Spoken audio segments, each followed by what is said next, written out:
y avait une ouverture nouvelle, rare, pour raconter un événement qui avait déjà été raconté pas mal de fois,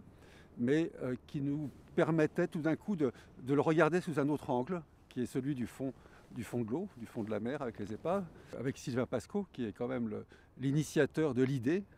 C'est lui qui a eu envie de chercher davantage d'épaves qu'il n'en avait jamais trouvées jusqu'à là. Et effectivement, il s'est dit que la baie de Seine, avec le débarquement, était sans doute le meilleur endroit pour ça. On savait qu'il existait effectivement des choses, il fallait quand même avoir un petit peu plus d'informations là-dessus. Donc on a travaillé d'abord sur ces épaves, on en a repéré un certain nombre. À partir de là, il y a toute une organisation à monter, quelque chose de très complexe, d'autant qu'on a rapidement eu envie de rajouter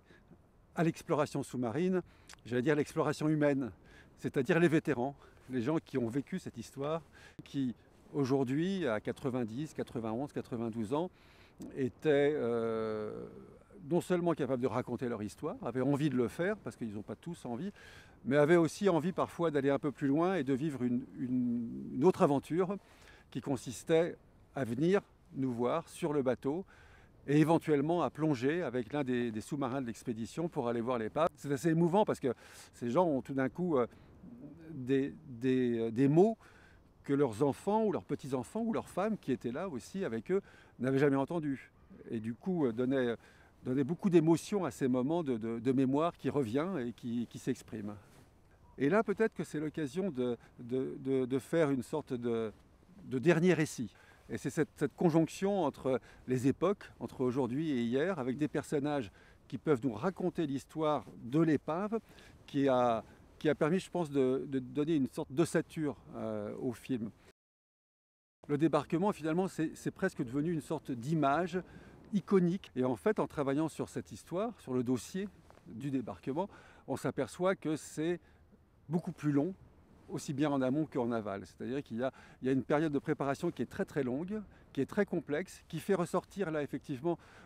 toutes les difficultés à la fois techniques, à la fois stratégiques d'un débarquement comme celui-là, qui est quand même la plus grosse opération maritime jamais réalisée, militaire. Et puis tout ce qui se passe ensuite, ces plages du débarquement sont restées pendant presque 6 mois ensuite, les endroits, les lieux où arrivent les troupes, où arrive le matériel. Et c'est devenu ensuite, enfin ça reste là,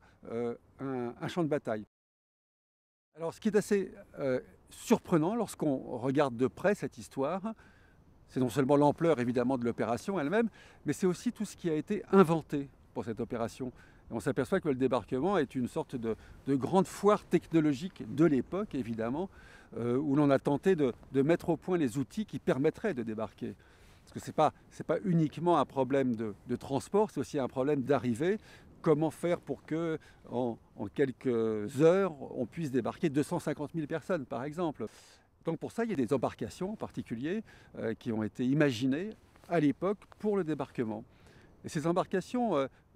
ont quelque chose de fascinant parce qu'elles sont à la fois très simples et en même temps parfaites. Et elles sont tellement fascinantes qu'elles ont intéressé des ingénieurs d'aujourd'hui, qui sont les ingénieurs qui travaillent pour Dassault Systèmes, et qui ont voulu essayer de comprendre pourquoi ces petites barges, par exemple, qu'on appelle les LCVP ou les LCA, qui sont des toutes petites barges là qu'on voit dans tous les films qui arrivent, les premières sur la plage, pourquoi est-ce qu'elles ont été aussi efficaces, au point que Eisenhower d'ailleurs a dit que le débarquement n'aurait sans doute pas pu avoir lieu sur une plage ouverte comme ça sans ces outils-là. Donc ces gens de Dassault Systèmes ont tenté de modéliser, ont réussi évidemment à modéliser l'ensemble de ces petites barges, mais ils ont été également beaucoup plus loin puisqu'ils ont fait le même type de travail, de démarche, sur l'une des opérations les plus spectaculaires, qui est les ports artificiels qui ont été construits en quelques semaines sur ces côtes et qui ont permis pendant plusieurs semaines, plusieurs mois après le débarquement, d'acheminer tout le matériel et les hommes qui ont été nécessaires pour construire l'armée. À travers ça, il rend hommage en fait à cette inventivité des ingénieurs de l'époque. Mais ce qui a été le plus émouvant pour moi dans toute cette aventure, je pense que ce sont les moments vécus avec les vétérans, qui sont ces messieurs qui sont venus d'Angleterre, des États-Unis, de France aussi d'ailleurs,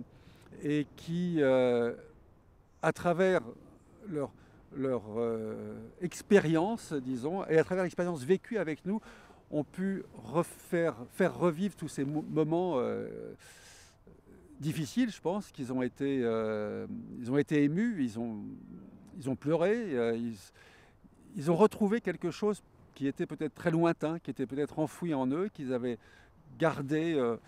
sans pouvoir le dire, sans avoir envie de le dire, et qui s'est révélé là, qui s'est dit à ce moment-là. Tout d'un coup, là, on avait des gens qui expliquaient pourquoi ils avaient eu peur, pourquoi aujourd'hui, justement, ils ont du mal à en parler. Et ça c'est vraiment, je pense, les choses qui m'ont le plus marqué dans cette grande aventure.